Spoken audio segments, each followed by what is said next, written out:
What's up, boomers? My name is Ellie, and this is my favorite ghost booster. Yo, what's up? If you clicked on the video, then you probably like VTubers like us, and know of the big idol companies like Hololive, Nijisanji, VShojo, and Face Connect. It's also not a stretch to assume that you know of this cutie, Kazuna Ai, and how she's credited with being the first VTuber. There are probably even some of you who know of the honorary first virtual YouTuber, Ami Yamato. But first, let's clear up some information for those who don't know what we're talking about. What is a VTuber? Well, Kazuna Ai was the first to coin the term VTuber to mean virtual YouTuber.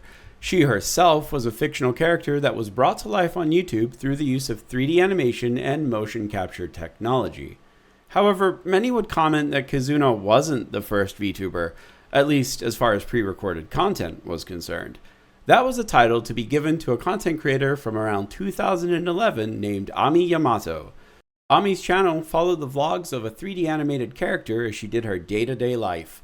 So since the only claim to being a VTuber seemed to be having pre-recorded content on YouTube as a character, you can probably imagine that it spawned all sorts of debates over who the first VTuber actually was. Popular claims are the Annoying Orange, as his channel has been around since 2010, and Max Headroom, a character that's been around since the 80s. However, it can't be Max because he was never actually virtual. Matt Frewer just wore a lot of prosthetics and stated that he was virtual, using some clever camera tricks since technology wasn't advanced enough for something like that at the time. And while the Annoying Orange may have helped generate the idea of using an avatar for content, by our and many other people's definition, he doesn't quite count. So, since a VTuber isn't just a virtual YouTuber, what is it? Well, the most accepted definition, and the one that we're going to be using, is a streamer or content creator that uses motion capturing software to control a virtual avatar while playing games and/or interacting with chats. By using this definition, many still firmly believe that Kazuna Ai is the first VTuber, as she did her debut stream May 13th, 2017, arguably ushering in a whole new generation of content creation.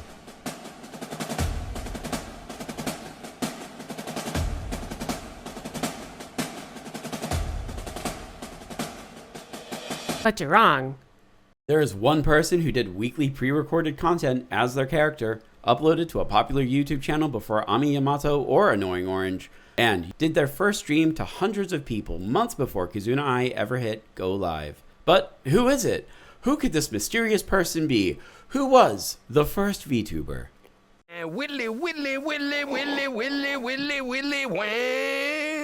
That's right, it's Carl Brutenandadilowski. However the fuck you say that name. But anyway, before you leave, scream, "Oh no!" We have the receipts. Before we get into Carl's VTubing career, let's talk about his origins, specifically that of Aqua Teen Hunger Force. My name is In 2001, Cartoon Network was looking to expand its late-night young adult programming to compete with Fox and Comedy Central. They previously found success in the 90s with Space Ghost Coast to Coast, a weekend talk show hosted by characters from the 1970s Space Ghost cartoon. Because of that success, several shows from several writers carrying over from Space Ghost Coast to Coast were greenlit for their new adult cartoon block, adultswim. There were gems such as C-Lab 2021, The Brack Show, Harvey Birdman Attorney at Law, and of course Aqua Teen Hunger Force, which was created by Dave Willis, the voice of Carl Brutenandadilowski. Look, just say Smith or Jones or something. There's no way you can pronounce that right. Carl was a big fan of classic rock, fapping, that's gooning for all you Zoomers out there, and of course his favorite NFL team, the New York Giants, a trait he shared with creator Dave Willis. Duh. He's the sort of character that people fell in love with because of his sarcastic, fed-up New Jersey-based attitude, and because of Carl's popularity, Adult Swim had tons of half-minute ads where Carl would chill various companies like Carl's Jr., Slim Jim, and even ad spots for movies like Deadpool 2. The success of the ads made it quickly apparent that he was one of, if not the most popular character from Aqua Teen Hunger Force. So when you consider Carl's popularity, Aqua Teen's unreliable release schedule, and Dave's love of football, it isn't surprising that Carl received his own show called Stone Cold Lock of the Century. This is Carl of Aqua Teen Hunger Force, and this is my Stone Cold Lock of the Century. Or the Super Bowl. Though most people just called it Cold Lock or Carl Lock. It was a short-form web series where Carl would briefly go over the NFL highlights of that week. Cold Lock was pretty popular, running for 7 years while being hosted on Adult Swim's website before being archived to YouTube. But what does this have to do with VTubing? I mean, we've already established that pre-recorded content doesn't count as being a VTuber, so that means that he streamed. But where and what did he stream? The answer is pretty obvious. He would stream on adultswim.com, and as far as what he streamed, it's pretty simple. Football! Yup, Stone Cold Lock of the Century proved to be so popular with NFL fans that it became the prototype for Carl's VTubing career. Dave Willis had a dream and conceptualized Carl's very own live streaming show called Pigskin Prognostifications. His dream was simple.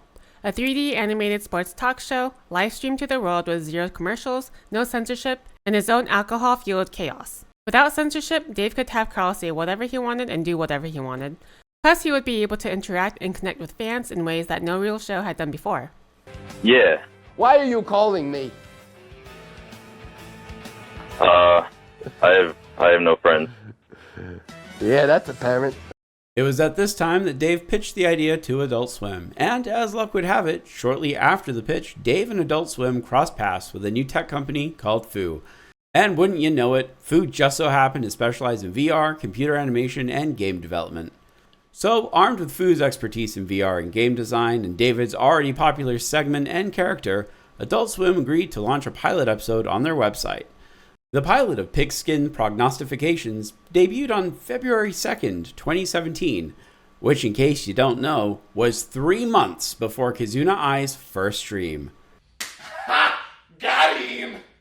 The pilot showcased Carl in an ESPN-style virtual studio, complete with ceiling-high plasma screens, a miniature football field, a stylus for John Madden-like instant replays, and a segment desk for talking and stacking beers, which Carl did frequently.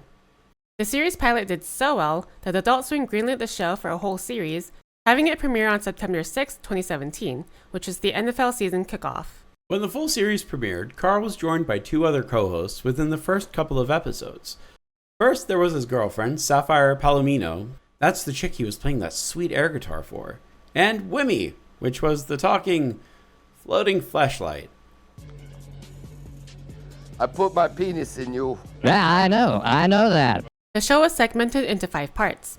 Gem of the Week, where Sapphire would give her takes on football and daily topics, while Carl would eat some chicken wings, dance, and grind on her while she was focused on talking. Shining the Light, which was the same thing as Gem of the Week, but with Wimmy. Need in the sex toy marketplace. Carl would also interview guests in the Guest and Interviews Corner, doing interviews with football players like Brian Finneran to ESPN anchors like Elle Duncan. Will you and Sapphire kiss for my pleasure?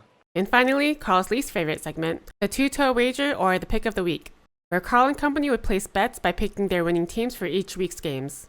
Since the show was entirely online, there wasn't any need to worry about advertisers pulling funding or boycotting the show, and Carl, being Carl, took that freedom and ran with it. Bend over for it.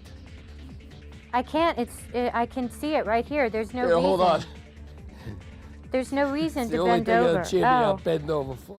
Carl was never one to shy away from calling it as he sees it, often giving hot takes that many would call anti-PC, but he was actually pretty progressive. You call yourself a woman or a man?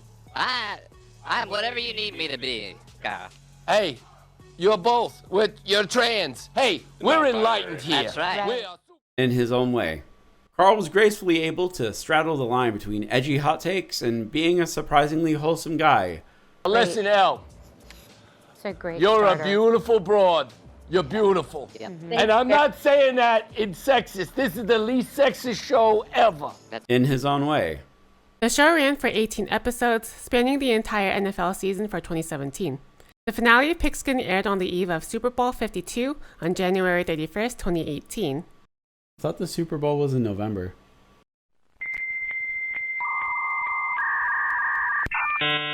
I think I did too, but apparently not. We don't sports.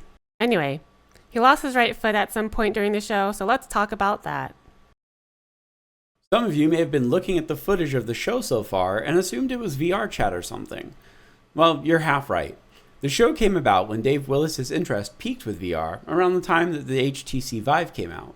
He looked at the technology and, like we said earlier, saw the possibilities that VR could bring about.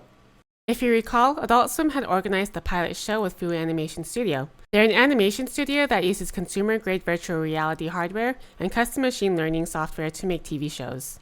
They used a fully sized studio hall for Pigskin, and with Foo's VR specialties, they were able to make a completely offline and interactable one-to-one environment for Carl to move around in.